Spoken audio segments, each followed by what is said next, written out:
무궁한 살림 구해지며 죄악을 벗어버리려고 주께로 옵니다. 낭패와 실망 당한 뒤에 예수께로 나옵니다. 십자가 은혜 받으려고 주께로 옵니다. 슬프던 마음 위로받고 이 생의 풍파 잔잔하며 영광의 찬송 부르려고 주께로 옵니다. 죽음의 길을 벗어나서 예수께로 나옵니다. 영원한 집을 바라보고 주께로 옵니다. 멸망의 보고 헤어나와 평화의 나라 다다라서 영광의 주를 배우려고 주께로 옵니다.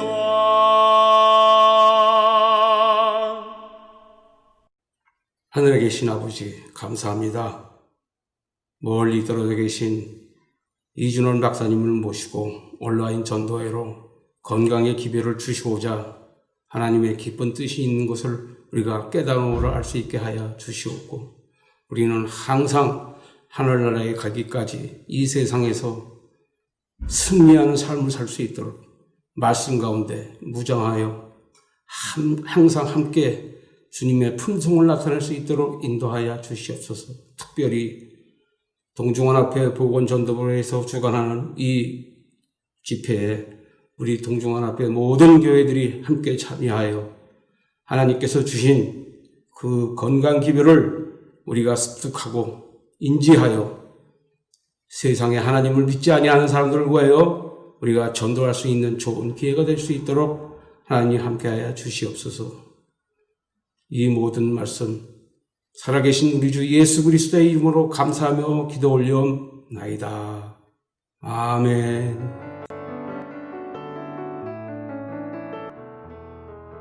안녕하십니까. 이준원과 함께하는 건강 부트캠프 그 8번째 시간에 오신 것을 진심으로 환영합니다. 오늘은 마지막 시간입니다. 아쉽네요. 그렇지만 이 마지막 시간을 통해서 이제까지 여러분들과 함께 나눴던 이야기를 총정리하는 시간을 갖겠습니다. 오늘의 주제는 6000년 불변의 생명법칙이라는 주제입니다. 불변의 법칙이라는 것은 유행을 따르지 않는다는 것이죠. 그것이 무엇인지 여러분들과 함께 나누겠습니다. 먼저 여러분들에게 6분을 그림을 통해서 소개를 드리는데요. 이분들의 공통점이 무엇일까요? 혹시 이분들이 누군지 아시나요? 이분들은 토마스 에디슨, J.C. 페니, 데일 카네기, 헨리 포드, 아밀리아 에어하트, 존 디 록펠러, 세상을 움직였던 분들입니다. 그런데 이분들의 공통점은 또 따로 있습니다. 무엇이었을까요? 다 몸과 마음이 병들었다는 것입니다. 이분들이 병들었을 때 입원했던 병원이 있습니다. 이 병원은 100년 전에 있었던 배틀크릭 미시건 요양병원이었습니다. 존 켈럭이라는 의사분이 이 병원을 운영했는데 이 당시에 이분들이 무엇을 배우고 회복을 했는가 소개를 드리겠습니다. 8가지 원칙이 있었는데요. 여기 보면 nutrition, exercise, water, sunshine, temperance, air, rest, 그리고 trust 8가지 원칙인데요. 이것을 한국말로 하면 nutrition은 영양이고, exercise는 운동이고, water는 물이고, sunshine은 햇빛이고요, temperance는 절제, air은 맑은 공기, rest는 휴식, 8번째 trust는 하나님을 신뢰하는 것, 이러한 신뢰하는 관계, 그리고 이러한 그 8가지 원칙을 앞글자만 따면 new start가 됩니다. new start. 새 출발이라는 뜻이죠. 이것을 3가지로 요약할 수 있습니다. diet, exercise, 그리고 spirituality. 다이어트는 건강식이고요. exercise는 운동이고 spirituality는 영성이라는 뜻인데 이것을 좀 더 다른 표현으로 하면 하나됨, at onement라고 할 수 있습니다. 이웃과 하나가 되고 하나님과 하나가 됐을 때 우리가 온전한 건강을 누릴 수 있다 하는 그러한 원칙들을 배웠습니다. 이 원칙들이 어디서부터 시작이 됐을까요? 창세기 1장 29절부터 시작이 됩니다. 여기 보면 하나님이 이르시되 내가 온 지면에 씨 맺는 모든 채소와 씨 가진 열매 맺는 모든 나무를 너에게 주노니 너희의 먹을거리가 되리라 라고 이야기를 하셨습니다.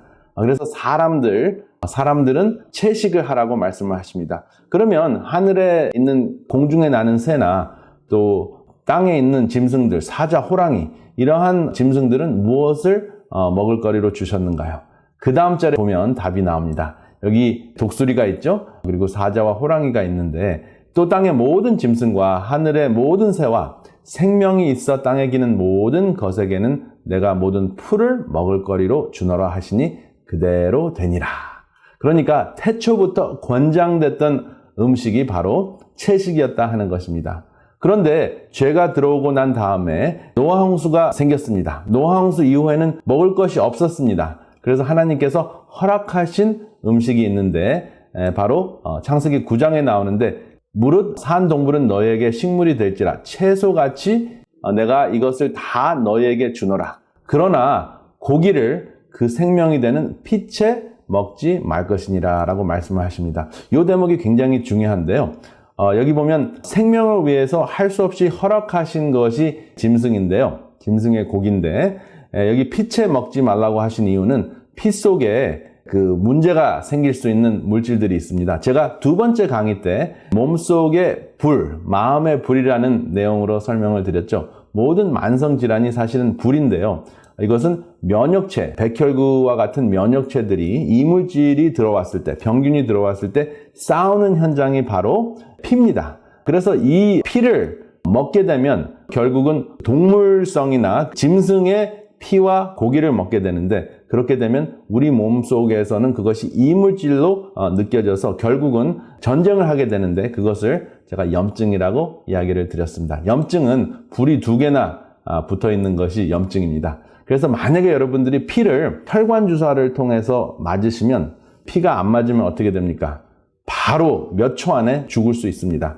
동물의 피 여러분들이 혹시 즐겨 드시는 고기, 쇠고기, 육회 이런 것에 이제 피를 뽑아서 여러분들 정맥 주사를 딱 넣으면 몇 초 안에 죽을 수 있습니다. 그렇기 때문에 사실은 피를 먹지 말라고 하신 것은 굉장한 생명의 법칙입니다. 그래서 이 허락된 음식이 정한 음식과 부정한 음식으로 이렇게 나누어져 있는데요. 레위기 11장에 그것이 자세하게 나옵니다. 그 법칙이 굽이 갈라져 쪽발이 되고 새김질하는 것은 일반적으로 깨끗한 환경에서 깨끗한 음식을 먹고 사는 짐승들이기 때문에 그 고기도 정하다고 구별을 했습니다. 그런데 참 신기하게도 세월이 지나서 다니엘 이야기를 들으면 또 다른 이야기가 나옵니다. 여기 보면 다니엘은 뜻을 정하여 왕이 먹는 진미와 포도주로 자기를 더럽히지 아니하리라고 결정을 합니다. 그리고 열흘 동안 채식과 물을 먹도록 청합니다. 그래서 전에는 정한 고기가 있었는데 아예 고기를 먹지 않고 채식과 물만 먹습니다. 왜 그랬을까요? 바로 다니엘은 경배의 대상을 선택한 것입니다. 왜냐하면 이 당시에 이방인의 왕들은 이러한 진미와 마시는 포도주가 항상 그 제사 지내졌을 때 그 먹는 음식들이 많았습니다. 그렇기 때문에 제사 지냈을 때는 그 이방신에게 드렸던 음식들이기 때문에 영적인 경배의 대상을 선택한 대상의 선택의 뜻이었습니다. 그래서 다니엘이 이렇게 뜻을 정해서 채식과 물을 먹었더니 다니엘과 그 친구들이 결국은 훨씬 더 얼굴이 아름답고 그리고 지혜가 10배가 뛰어났다 하는 그 연구 결과가 다니엘 1장에 나옵니다. 그래서 경배의 대상을, 제사의 대상을 선택하니까 탁월함을 체험한 거죠. 그래서 경배의 대상을 선택하는 것이 우선이고 그 선택의 자연스러운 결과가 건강과 지혜의 몸과 마음의 혜택이 있었다 하는 것입니다. 그것이 성경에서 이야기하는 건강의 원칙입니다. 그런데 이 건강의 원칙을 제가 다시 한번 정리를 하면 사실 정한 음식과 부정한 음식은 노아 방주 시대 때부터 알려져 있었던 것이죠. 왜냐하면 노아 방주에 들어가는 짐승들을 정한 음식과 부정한 음식으로 구별을 했습니다. 레위기에서는 좀 더 구체화시켰고 다니엘에 가서는 사실은 육식도 하지 않고 채식과 물만 먹는 그러한 실제적으로 연구를 한 셈이 됐죠. 그 결과는 무엇이냐면 경배의 대상을, 그 의미는 경배의 대상을 선택하겠다고 하는 결정이었습니다.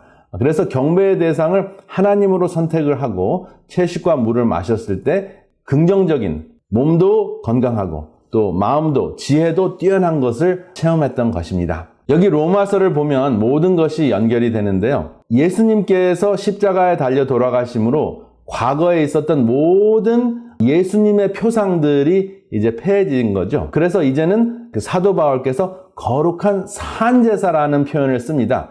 과거에는 짐승을 잡아서 드리는 제사를 드리라고 했는데 이제는 우리의 몸을 죽이지 않고 살아있는 채로 제사를 드리라고 말씀을 하셨는데 그게 무슨 뜻일까요?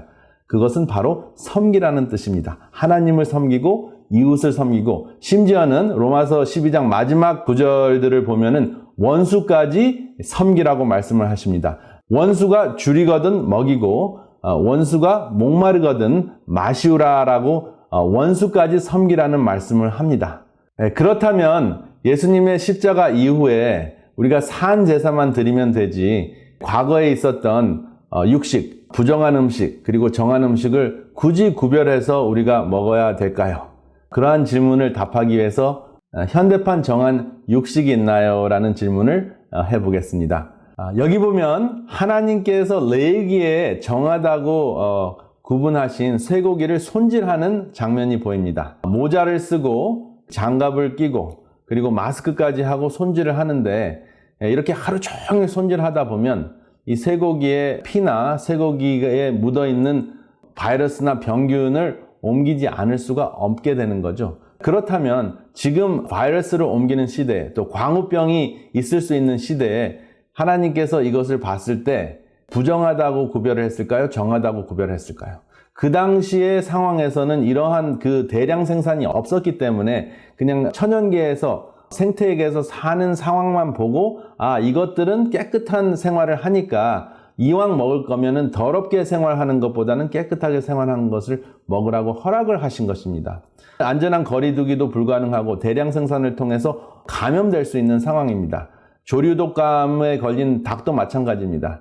정한 음식으로 분류가 되지만 지금은 이것을 정하다고 할 수가 없습니다. 그리고 돼지 마찬가지입니다. 레위기 시대에도 부정하게 분류가 됐습니다. 사실은 이 돼지가 부정하게 분류가 된 것은 참 억울한 상황인데요. 돼지는 굉장히 성격이 좋아서 뭐든지 잘 먹기 때문에 뚱뚱하고 그 다음에 돼지는 땀구멍이 없기 때문에 열을 식히기 위해서 몸에 열을 식히기 위해서 이렇게 흙탕물 같은데 뒹구는 그런 습관이 있어서 더럽게 느껴지고 아무거나 잘 먹고 그냥 불결한 그런 짐승으로 수천 년 동안 구별이 된 것이죠.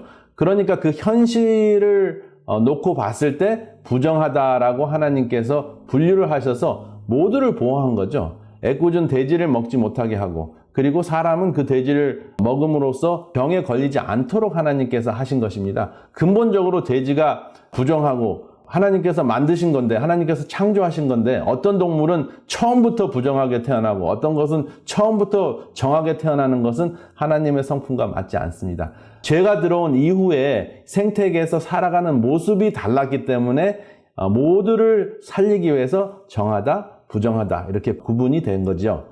그래서 성경이 부정하다고 할 때 짐승이든 문둥병이든 또 월경을 하고 산열이 있는 그 여인들 어떻게 우리가 생각해야 되는지 하나님의 뜻을 한번 살펴보겠습니다. 여기 보면 남아를 출산했을 때는 40일이 부정하다는 레위기 12장의 말씀이 있습니다. 그리고 그 다음 절에 보면 여아를 출산했을 때는 80일이 부정하다고 합니다. 이거 불공평하지 않습니까? 그 당시에도 남아 선호 사상이 있었습니다. 모든 가정이 메시아를 기다렸습니다. 남자여야 하는 메시아를 기다렸기 때문에 혹시 우리 집안에서 메시아가 태어나지 않는가 굉장히 기대하면서 아이의 출산을 기다렸는데 여자아이를 낳았을 경우에 그 스트레스가 얼마나 컸겠습니까? 특별히 그 스트레스가 어디로 갔을까요? 누구에게로 갔을까요? 그 엄마에게로, 아이를 낳은 엄마에게로, 산모에게로 갔죠. 그래서 이 80일 동안 부정하다고 간주한 것은 정말 그 여자아이를 태어난 그 엄마가 그 신체가 부정해서가 아니라 정신적으로 또 육체적으로 스트레스를 통해서 더 약해져 있기 때문에 부정하다고 간주해서 격리 보호를 하신 겁니다. 그래서 하나님의 마음이 이런 것이라는 것을 우리가 알면은 이것을 문자대로 이렇게 해석을 해서 하나님의 마음을 오해하는 것을 여러분 예방하는 것이 굉장히 중요합니다. 하나님께서는 항상 약자, 요즘 표현으로는 갑질을 하지 말라고 하더라고요. 을을 보호하시는 하나님의 격리 구별, 이것도 거룩함, 하나님의 성품인 거룩함과 일치하는 하나님의 섭리라고 우리가 이해를 하면 하나님의 마음을 잘 알 수 있습니다. 감동적이지 않습니까? 그래서 하나님의 뜻은 처음부터, 태초에부터는 서로 잡아먹고 잡아먹히는 그러한 생태계를 원하시지 않고 그냥 나무에서 나오는, 식물에서 나오는 채소와 풀을 먹도록 모든 동물들에게, 짐승들에게 권장을 하셨습니다. 그런데 노아 홍수 이후에 먹을 것이 부족하고 또 먹을 것이 부족한 사막지대, 이러한 곳에서 사는 사람들에게는 할 수 없이 허락하신 짐승들이 있었는데 그러한 그 육식들을 허락은 하셨지만 이왕이면 깨끗한 환경에서 깨끗한 것을 먹고 사는 것을 먹는 것이 좋지 않겠느냐라고 허락을 하신 것입니다. 그것이 하나님의 마음입니다. 그래서 채식은 인간의 건강만을 위한 것인가 하는 질문이 이제 떠오르게 됩니다. 제가 이 8번의 강의를 하면서 많은 분들의 질문을 받았는데 그 중에 하나가 유기농으로 기른 그 육식 혹은 그 유기농으로 기른 염소, 양, 그리고 혹시 생선, 이러한 그 물고기 같은 것들은 먹어도 되지 않는가요? 하는 질문을 했습니다. 왜냐하면은 건강에 좋을 수 있으니까.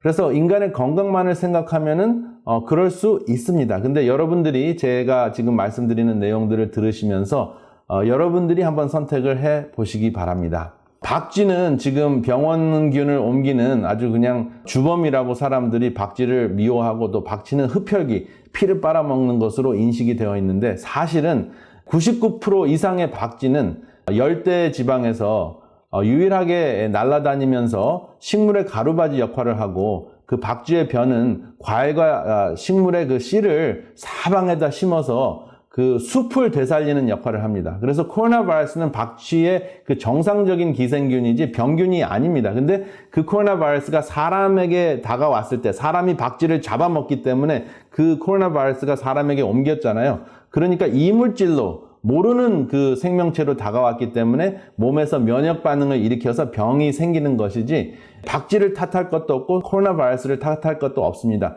사람이 침범한 것이 문제가 되는 것이죠.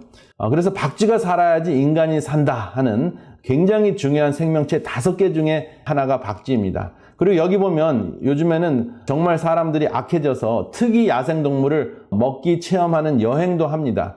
그래서 타조나 영양이나 멧돼지나 얼룩말이나 기린, 소의 일종인 누, 악어, 얼룩말까지 신기한 것을 먹는 그 체험이 대단한 것인 것 같이 먹고 사는데 이렇게 체험 여행을 하다가 병균을 옮게 되고 또 전 세계적으로 또 어떤 팬데믹이 생길지 모르는 상황입니다. 우리는 이 지구의 청지기입니다. 그래서 이 생태계를 잘 관리하고 보호해야 될 책임이 있는데 그 영장류로서 침범하고 잡아먹고 남용하고 생태계를 망가뜨리고 하는 그러한 삶을 살다 보니까 지금 이러한 팬데믹 시대에 우리가 살고 있는 것입니다.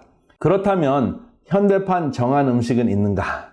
현대판 정한 음식은 여전히 태초에 권장된 음식입니다. 왜냐하면 육식을 하지 않으면 이러한 면역체가 이물질로 여기는 바이러스나 병균에 감염될 이유가 거의 없습니다. 그래서 이콜로지스트라는 생태학자들이 기고하는 교양지가 있는데요. 산업혁명 때문에 생기는 여러 가지 문제들을 해결하는 대표적인 방법 중에 하나가 100% 채식이라는 것입니다. 채식이 미래의 유행병을 막을 수 있다라고 이야기를 하면서 우리는 지구의 청지기가 아니냐, 스튜어드라는 표현을 씁니다. 성서적인 표현을 씁니다. 이 사람들은 진화론자들도 있습니다. 그래서 우리는 생태계를 섬길 때 미래의 요양병을 막을 수 있다라고 이야기를 합니다. 그래서 육식을 하는 것이 우리 건강에 좋냐 나쁘냐 그러한 수준이 아니라 지구를 보호하는 차원에서 봤을 때 하나님을 믿지 않는 생태학자들도 채식을 합니다. 100% 채식을 합니다. 그렇다고 생각을 한다면 건강에 좋다고 해서 올게닉으로 키운, 유기농으로 키운 닭이나 소나 양이나 염소, 젖 이러한 것들을 먹는다는 것도 한번 고려해 볼 문제입니다. 생태계를 섬기는 일인가? 다른 생명체를 죽여서 내가 이익을 보는 것이 과연 하나님의 마음과 일치하는가 한번 생각해 볼 문제입니다. 그래서 이 몸속의 불, 다시 한번 돌아가면 육식을 통해서 생긴다고 말씀을 드렸습니다. 깨끗한 육식을 먹으면 불이 덜 일어나지만 여전히 육식은 우리 몸이 생각할 때, 우리 면역체가 생각할 때는 이물질입니다. 그래서 이물질이기 때문에 전쟁을 하게 됩니다. 전쟁을 하면 불이 생기지 않을 수 없습니다. 그것을 몸속에서는 염증이라고 합니다. 그래서 이 염증을 없애려면 사람은 나무 옆에 있어야 됩니다. 나무가 주는 산물을 먹고 살아야 됩니다. 그래서 사람 인자와 나무 목자 있는 거 엄청난 그 의미로 다가오는 우리의 몸과 마음을 쉬게 해주는 원칙이 이 글자 하나에 들어 있습니다. 그래서 염과 휴 한번 둘 중에 하나 여러분 선택하시길 바랍니다. 그래서 이 휴식에 대해서 생각을 하면 저는 항상 생각나는 것이 안식의 개념입니다. 안식은 평안할 안자와 숨쉴 식자이죠. 제가 이미 설명드린 대로 숨쉴 식자는 스스로 자자와 마음 심자가 있는데 스스로 자자는 코 자자라고 말씀을 드렸습니다. 그래서 코로 숨을 돌리면서 숨을 쉬면서 심장을 뛰게 하는 것이 숨쉴 식자입니다. 그래서 모든 생명체가 숨을 돌릴 수 있는 기회를 주는 것이 바로 안식입니다. 그런데 올해가 바로 일주일에 하루만 쉬는 것이 아니라 1년 내내 이제 앞으로 한 2, 3년 동안은 우리에게 안식년이 주어진 것 같습니다. 왜냐하면 인간이 그 생태계에 침범해서 생태계의 쉼을 빼앗았습니다. 그래서 의도된 것은 아니지만 그 생태계에 있었던 이물질, 한 번도 접하지 않았던 이물질이었던 바이러스가 우리 사람에게 찾아와서 병을 일으켰습니다. 그런데 바이러스 잘못도 아니고 박쥐의 잘못도 아니고 천상갑의 잘못도 아니고 생태계를 침범한 사람의 잘못이죠. 그래서 그 잘못을 우리가 성찰하기 위해서 하나님께서는 이 기회를 통해서 안식년을 주시지 않았나 하는 생각을 하게 됩니다. 이 안식에 대한 개념 태초에서부터 있었습니다. 태초로부터 있었던 생명의 법칙을 볼 수가 있는데요. 첫째 날, 둘째 날, 셋째 날, 넷째 날, 다섯째 날, 여섯째 날 하나님께서 천지를 창조하시고 그리고 일곱째 날 샤밧 모든 것을 정지하셨습니다. 쉬셨습니다. 여기 있는 그 창조의 그 날들을 가만히 살펴보면 여기에 NEWSTART의 법칙이 있습니다. 하나님께서 주신 nutrition, 음식은 나무에 있습니다. 그리고 모든 생명체는 살아 움직여야 됩니다. 그래서 exercise, 운동이라는 개념이 들어있고 그 다음에 물을 주셨습니다. water이 있습니다. 그 다음에 sunshine, 해가 있습니다. T는 temperance인데 샤바트에서 시작이 됩니다. 샤바트는 모든 것을 정지하라는, 그치다 하는 뜻이죠. 그래서 모든 것을 지나친 것을 그치면, 모든 것에 지나친 것을 그쳤을 때 우리에게 rest, 쉼이 오고 우리가 아무것도 하지 않고 쉬어도 하나님께서 우리의 생명을 계속해서 유지해 주신다는 그 하나님을 신뢰하는 그 마음이 이 창조 이야기에서부터 시작이 됩니다. 바로 이것이 불변의 생명 법칙인 것입니다.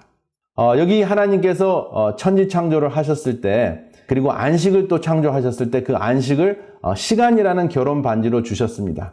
바로 그 결혼 반지를 통해서 우리를 구별하고 거룩하게 하셨습니다.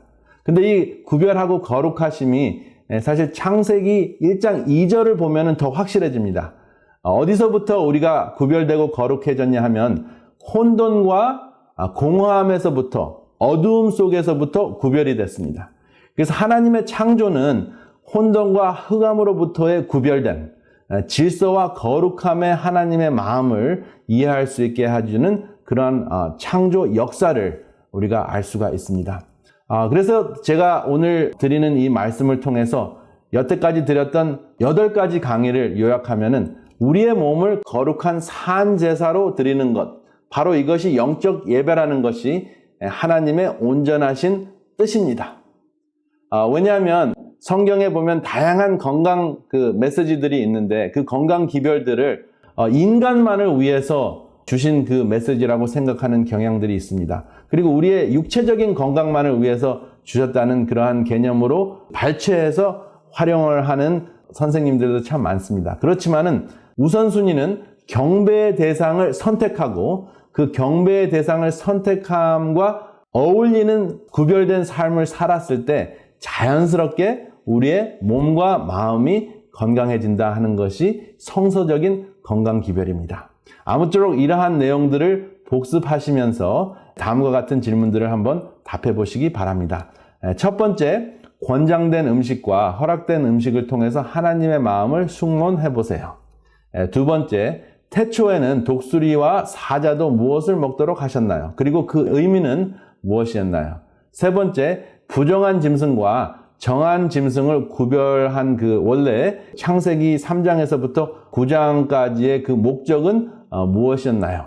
어떻게, 왜 그 정한 음식과 부정한 음식이 있었을까? 왜냐하면 9장 전에는 하나님께서 공식적으로 짐승을 먹으라고 허락을 하지 않으셨거든요. 근데 여전히 정한 음식과 부정한 음식이 있었다는 것은 또 다른 의미가 있다는 것입니다. 그리고 네 번째 질문, 다니엘과 세 친구들의 건강과 지혜는 어떠한 선택에 의해서 비롯됐나요? 다섯 번째, 부정하다는 말을 약자와 모두의 입장, 그리고 하나님의 마음으로 한번 해석해 보시기 바랍니다. 여섯 번째, 채식은 인간의 건강만을 위한 것인가요? 아니면 하나님의 더 큰 뜻이 있나요? 그리고 마지막으로 일곱 번째 질문입니다. 참입니까? 거짓입니까? 6000년 불변의 생명 법칙은 거룩함과 경배이며 건강은 그 자연스러운 결과이다 하는 것입니다. 추가적으로 말씀을 드리자면 건강기별과 성경 예언의 핵심은 섬길 자를 택하여 그 뜻대로 구별된 삶을 사는 것이다 라는 것입니다. 그리고 구별된 삶은 여러분들의 식탁에서부터 시작이 될 수 있습니다. 벌써 8번의 강의를 다 마무리했습니다. 여러분들이 추가적으로 강의를 들으시고 이번 그 건강 부트캠프의 그 핵심적인 이웃에게 나누시는 그것을 통해서 이웃에게도 도움을 주고 내 자신도 변화되는 삶을 지속적으로 하시기를 원하신다면 쉼터 유튜브를 방문하시면 여러분들이 댓글도 달으실 수 있고 질문을 하실 수가 있습니다. 그러면 저희들이 성심성의껏 답을 해드리겠습니다. 이러한 그 소통을 통해서 우리가 지속적으로 이웃을 사랑하고 또 그것을 통해서 하나님을 사랑하는 마음을 계속 배우면서 지속적으로 건강 부트캠프를 함께 하시는 여러분들과 제가 되시기를 이 시간에 간절히 바랍니다. 감사합니다.